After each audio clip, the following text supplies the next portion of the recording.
बिस्मिल्लाहिर्रहमानिर्रहीम। अस्सलाम वालेकुम। 8 क्लास। उम्मीद है कि आप खैरियत से होंगे। ईद उल फितर के बाद आज हम अपनी ऑनलाइन क्लासेस का आगाज़ करते हैं। तो हमने चैप्टर नंबर 7 कंप्लीट कर लिया था, तो आज हम चैप्टर नंबर 8 स्टार्ट करते हैं। तो चैप्टर नंबर 8 में क्या है हमारे पास? सबसे पहले हम क्या है, कंपाउंड प्रोपोर्शन है कि प्रोपोर्शन इन्वॉल्विंग 2 और more quantities is called compound proportion.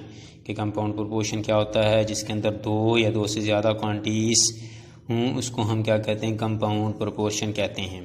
तो कंपाउंड प्रोपोर्शन, अब इसके लिए हमें डायरेक्ट वेरिएशन और इन्वर्स वेरिएशन के भी डिफाइन रिवाइज़ करना होगी, जो पिछले साल हमने पढ़ी थी, क्योंकि इसमें डायरेक्ट और इन्वर्स वेरिएशन वाले भी क्वेश्चन आने हैं। तो डायरेक्ट वेरिएशन की डिफ़ाइन पिछले साल भी हमने पढ़ी थी कि 2 मिकदारों के दरमियान ऐसा ताल्लुक़ होता है कि अगर एक मिकदार के बढ़ने से दूसरी भी बढ़े या एक मिकदार के कम होने से दूसरी भी कम हो रही हो, तो वो हमारे पास क्या होता है? Direct variation. फॉर एग्ज़ाम्पल, अगर हम पार्टी पे ज़्यादा लोग आते हैं तो उनके लिए पिज़्ज़ा की भी ज़्यादा ज़रूरत होगी, और अगर हम पार्टी पे कम लोगों को बुलाते हैं तो उसके लिए पिज़्ज़ा की भी कम ज़रूरत होगी। तो ये हमारे पास क्या होगा? डायरेक्ट वेरिएशन होगा कि अगर लोग ज़्यादा होंगे तो पिज़्ज़ा भी ज़्यादा लगेगा, और अगर लोग कम होंगे तो उसके लिए पिज़्ज़ा भी कम चाहिए होगा। तो ये डायरेक्ट वेरिएशन था। इसी तरीके से इन्वर्स वेरिएशन क्या होता है कि 2 मिकदारों के दरमियान ऐसा ताल्लुक़ होता है कि एक के बढ़ने से दूसरी कम हो या एक के कम होने से दूसरी बढ़े, तो वो हमारे पास क्या होता है? इन्वर्स वेरिएशन होता है। तो फॉर एग्ज़ाम्पल, अगर हमें होमवर्क स्कूल से ज़्यादा मिलता है तो शाम को खेलने के लिए जो टाइम है हमारे पास कम बचता है, यानी कि होमवर्क ज़्यादा होगा तो खेलने के लिए टाइम कम मिलेगा। इसी तरीके से अगर होमवर्क कम मिलेगा तो खेलने के लिए टाइम जो है वो ज़्यादा मिलेगा हमें। इसी तरीके से एक और एग्जांपल है कि अगर एक दीवार को बनाना हो, उसके लिए ज़्यादा मज़दूर होंगे तो वो दीवार जल्दी बन जाएगी, और अगर मज़दूर कम होंगे तो उसको ज़्यादा दिन लगेंगे बनाने में। तो ये है हमारे पास इन्वर्स वेरिएशन। तो अब क्वेश्चन नंबर 3 है, एक्सरसाइज 8 है, find the value of x. X की वैल्यू फाइंड आउट करना है। ये एक रेशियो है, ये एक रेशियो दरमियान में इक्वालिटी है, इट मीन्स कि ये प्रोपोर्शन है। 2 रेशियो के दरमियान इक्वालिटी आ जाए तो वो प्रोपोर्शन होता है। अब प्रोपोर्शन के अंदर ये रूल है कि ये जो बाहर वाली टर्म्स होती हैं उनको हम एक्सट्रीम बोलते होते हैं, जो अंदर वाली होती हैं उनको हम मीन्स बोलते होते हैं। अब तो ये फार्मूला है इसका कि product of means equal to होता है प्रोडक्ट ऑफ एक्सट्रीम्स। जब भी प्रोपोर्शन हो तो ये फार्मूला आपके पास आपके माइंड में आ जाना चाहिए कि product of means equal to product of extremes. अब मीन दरमियान वाली हैं, एक्सट्रीम बाहर वाली हैं, मेंशन भी की हुई है मैंने ऊपर से। इनको मल्टीप्लाई करवा देंगे, ये 15x हो जाएगा। इन दोनों को मल्टीप्लाई करवा देंगे। अब ये मल्टीप्लाई हो रहा है तो इसको दूसरी साइड पे लेके जाएंगे तो ये डिवाइड हो जाएगा। जब डिवाइड होगा तो इसको हम कट कर सकते हैं 5 के टेबल के साथ। 5 3 ज़ार 15, 5 5 ज़ार 25।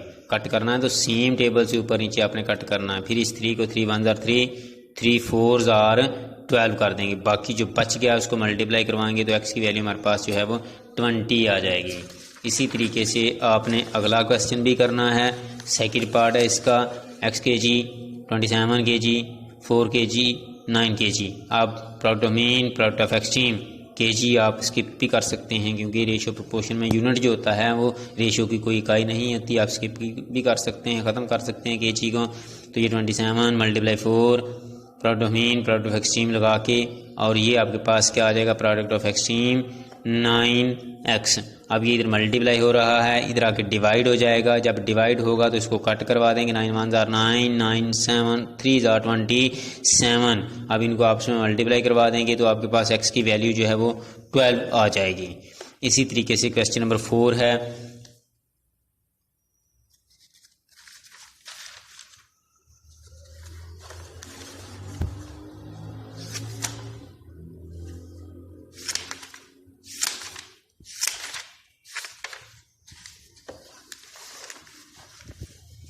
अब क्वेश्चन नंबर 4 है, the price of carpet measuring 12 feet wide and 25 feet long is 2500 rupees, यानी कि 2500 rupees.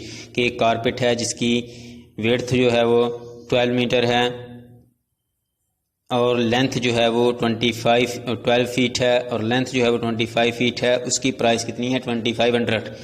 What is the price of carpet measuring 50 feet by 30 feet, यानी कि उसकी लेंथ अगर 50 फीट हो और वेट जो है वो 30 फीट हो तो उसकी प्राइस कितनी होगी। उसने एक पीस की प्राइस बताई है, दूसरा की मेजरमेंट बताई है, तो आपने प्राइस उसकी खुद से निकालनी है। तो ये डायरेक्ट इन्वर्स का क्वेश्चन है। इसको हम क्या करेंगे, जो चीज़ आपने फाइंड आउट करनी होगी उसको सपोज कर लेते हैं कि suppose that price equal to x rupees. अब जो चीज़ आपने फाइंड आउट करनी है वो लेफ़्ट साइड पे लिखेंगे, बाकी दोनों अगली साइड पे लिख देंगे। प्राइस, वेड्थ और लेंथ, ये क्वेश्चन से लिखा है हमने। प्राइस क्या है? 2500 रुपीज़ है। वेड्थ कितनी थी उसकी? 12 मीटर थी और लेंथ जो थी वो 25 मीटर है। तो इसी तरतीब से आपने नीचे वाली लिखनी है। ये वेड्थ है, पहले वेड्थ था तो ये भी वेड्थ है, अगली लेंथ है तो ये सेकंड टर्म जो है वो लेंथ ही है। तो इसको भी आपने ऐसे लेंथ और वेड्थ में लिख देना है। जो प्राइस फाइंड आउट करनी है वो आपने एक्स उसकी जगह पे लिख देना है जो सपोज किया है। कि यानी कि क्वेश्चन में उसने क्या कहा था कि एक कारपेट का पीस है जिसकी लेंथ 25 मीटर है, वेड्थ 12 मीटर है और 12 फीट है, सॉरी फिट में है, फिट है और 12 फीट है, तो उसकी प्राइस जो है वो 2500 है। इसी तरीके से उसने कहा कि अगर लेंथ का हम कारपेट लें 30 फीट और उसकी वेट जो है वो 50 फीट हो तो फिर आपके पास उसकी प्राइस क्या आएगी। तो अब हमने प्राइस निकालना है। तो फिर जब आपके पास अब ये दो क्वांटिटीज तीन आ गई हैं कि प्राइस, वेट और लेंथ, पहले आप इसको लास्ट वाली को स्किप कर देंगे, इसको देखेंगे तो ये असल में क्या लिखा हुआ है, इसको आप स्किप कर देते हैं। फॉर एग्जांपल कि हमारे पास क्वेश्चन में ये नहीं है। अब देखें क्या है कि 12 फीट वेड्थ है तो उसकी प्राइस 2500 रुपीज़ है। अगर हम ज़्यादा चौड़ा ख़रीदना चाहते हैं, जिसकी चौड़ाई ज़्यादा हो, तो हम जारी बात है वो हमें महंगा मिलेगा, तो उसके लिए हमें प्राइस भी ज़्यादा ही पे करना पड़ेगी। कि अगर हम वेड्थ बढ़ाते हैं तो प्राइस भी उसकी बढ़ाना पड़ेगी। तो इधर लिख देंगे if width is increase then price will be increase, so it is direct proportion, यानी कि एक चीज़ बढ़ाने से हमें दूसरी भी बढ़ाना पड़ रही है। जब हम एक चीज़ बढ़ाते हैं तो दूसरी भी ऑटोमेटिकली बढ़ जाएगी। तो ये आपके पास डायरेक्ट है, डायरेक्ट वेरिएशन है। इसी तरीके से अगर हम इसको स्किप करते हैं तो फिर हमारे पास क्या आ जाता है,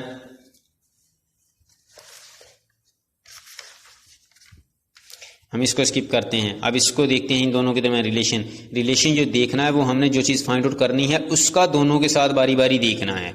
अब हम देखते हैं कि 25 फीट लंबाई है तो प्राइस जो है उसकी 2500 रुपीज़ है। अगर हम लेंथ उसकी कम कर देते हैं तो जारी बात, जब हम कोई चीज़ लंबा कारपेट खरीदेंगे उसके लिए हमें ज़्यादा पैसे पे करना पड़ेंगे, प्राइस से ज़्यादा रुपीज़ पे करना पड़ेगी। और अगर हम कम लेंथ में उसको परचेज़ करते हैं तो उसकी रुपीज़ भी हमें कीमत भी कम पे करना पड़ेगी। अगर हम लेंथ कम करते हैं तो प्राइस भी उसकी कम ही अदा करना पड़ेगी हमें। तो ये दोनों चीज़ें कमी आ रही है तब भी ये डायरेक्ट ही है। इसको भी आप ऐसे लिख देंगे कि if length is if length is increase, बढ़ाई है हमें 25 से 30 हुई है, तो length is increase then price will be increase, बढ़ाई है, लेंथ भी हमने बढ़ाई है 25 से 30 की है। जब हम लंबा कारपेट खरीदेंगे तो उसके लिए हमें प्राइस भी ज़्यादा ही पे करना पड़ेगी। तो जब लंबाई बढ़ाएंगे तो प्राइस भी ज़्यादा ही पे करना पड़ेगी। तो ये भी आपके पास डायरेक्ट ही है। तो इसको भी आप लिखेंगे if length is increase then price will be increase, so it is direct proportion. अब फर्स्ट वाला एरो तो आपने नीचे से ऊपर को ही लगाना है।